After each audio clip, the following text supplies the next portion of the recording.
On ira choper le monde à deux.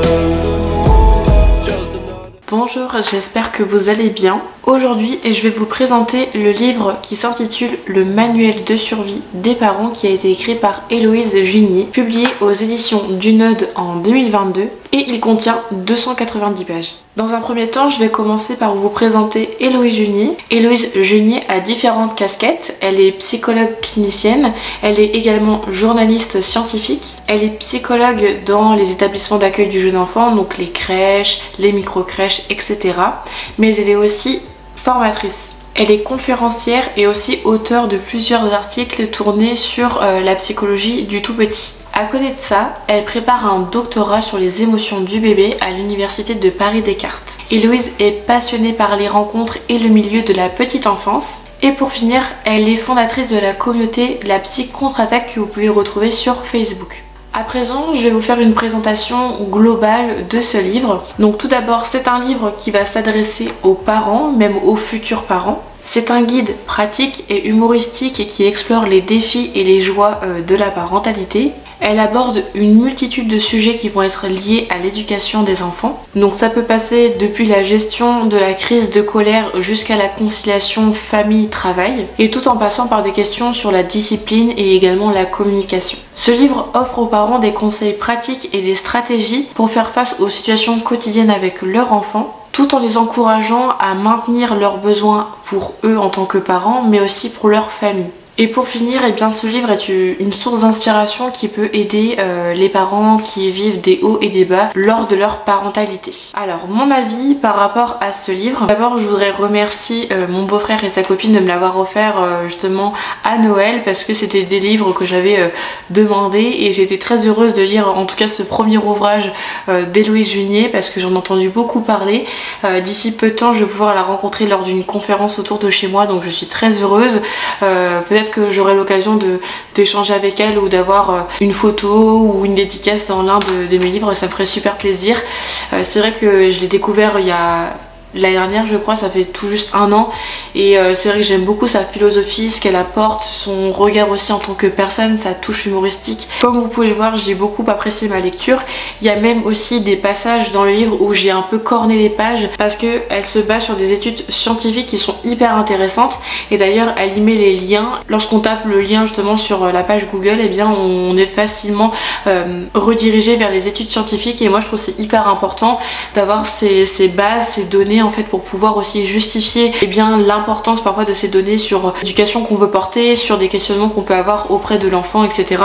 C'est vraiment une bible où vraiment j'encourage tous les parents ou les futurs parents à avoir ce livre en leur possession, parce que, alors moi je suis pas du tout parent, mais je suis professionnelle de la petite enfance, et c'est vrai que effectivement ça concerne les parents, mais honnêtement ça peut aussi être intéressant pour les personnes qui sont du milieu de la petite enfance, ou bien les personnes qui s'intéressent aussi autour de l'éducation de l'enfant en lui-même.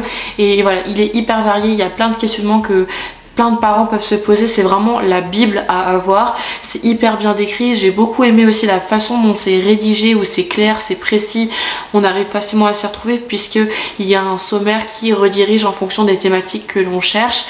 Moi pour le coup je l'ai lu vraiment au fur et à mesure, j'ai pas recherché principalement par thème, parce que honnêtement tous les sujets autour de la petite enfance et de l'accompagnement des parents m'intriguent beaucoup, donc c'est vrai que j'ai pris le temps par rapport à tout ça. Il y a certains passages aussi que j'ai surlignés parce qu'ils me semblent très importants, et je trouve que le fait de se baser aussi sur des pourcentages, les études scientifiques comme j'ai pu vous le dire, je trouve que c'est hyper intéressant. Donc bravo pour le travail effectué sur ce livre-ci. Actuellement je suis en train de lire l'autre, c'est autour du sommeil du jeune enfant. Voilà, c'était les deux livres que je voulais, et également je pense que la prochaine fois j'essaierai de m'acheter, parce qu'elle a rédigé un livre pour les pros de la petite enfance, même deux, je crois qu'il y a un 2.0 je crois, et donc c'est vrai qu'il m'intéresse aussi beaucoup. Enfin bref, elle a plein d'ouvrages qui m'intéressent, mais voilà, celui-ci en tout cas je le recommande vivement, parce que j'ai passé un très bon moment à le lire, j'ai appris encore plein de choses. Il y a un truc justement qui me vient en tête, c'est que j'ai souvent recommandé aux parents parce que souvent ils me posaient la question, mais comment en fait je peux laisser mon enfant exprimer sa colère, et souvent j'avais tendance à vraiment recommander ce coussin de la colère, donc à initier en fait l'enfant à taper ou crier dans un coussin et tout. Et sauf que je me suis rendu compte que ce conseil en fait que j'abordais auprès des parents, eh bien ce n'était pas un bon conseil, parce qu'elle explique dans son ouvrage que lorsqu'on laisse l'enfant finalement mettre sa colère sous le biais de coups de poing ou de morsures ou de crier dans un coussin, eh bien en fait ça ne fait que démontrer qu'on est d'accord avec la violence, alors que c'est pas du tout ce qu'on veut prôner. Vu que l'adulte est le modèle en fait de l'enfant, si nous on démontre en tant que parents que c'est ok la violence, eh bien eux ils vont recréer, parce que ils pensent que c'est ok pour mon parent, alors c'est ok pour moi aussi. Et c'est vrai que quand j'ai... Enfin là je vous fais vraiment un cas général, elle explique beaucoup mieux dans son livre, mais c'est vrai que quand j'ai lu ça, et je me suis dit ok. Et je trouve ça vachement intéressant en tant que de personnes qui accompagnent les parents mais aussi des enfants, et bien de se remettre en question sur ces pratiques professionnelles.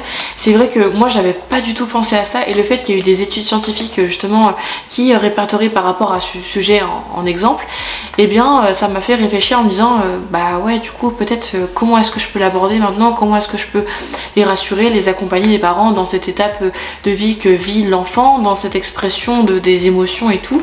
Et c'est hyper complet, enfin franchement bravo pour le travail qui a été fourni, parce que j'arrête pas de le répéter, mais franchement je rêverais de lire de rédiger un ouvrage aussi bien écrit que celui-ci. Et franchement ouais, il est hyper bien. Ce que j'ai aimé en plus, c'est sa touche d'humour. Il y a des moments où franchement je rigolais, parce que comment c'était formulé, j'ai beaucoup apprécié. Franchement c'est quelqu'un de très humaine je trouve, et de très humoristique, parce que quand je la découvre un peu sur les réseaux sociaux pardon, et c'est vrai que j'aime beaucoup ce qu'elle dégage, la personne qu'elle est, et franchement je suis hyper ravie de la rencontrer dans peu de temps. Et bien si ce livre vous intéresse, il est au prix de 16,90 €. Merci beaucoup d'avoir regardé ma vidéo. N'hésitez pas à m'écrire dans les commentaires ce que vous avez pensé de ce livre, et si vous avez d'autres livres à me recommander. Et moi je vous dis à bientôt, prenez soin de vous. Est-ce qu'on va faire ce qu'on a dit? Est-ce qu'on va s'en rapprocher? Tout ce qu'on veut faire dans la vie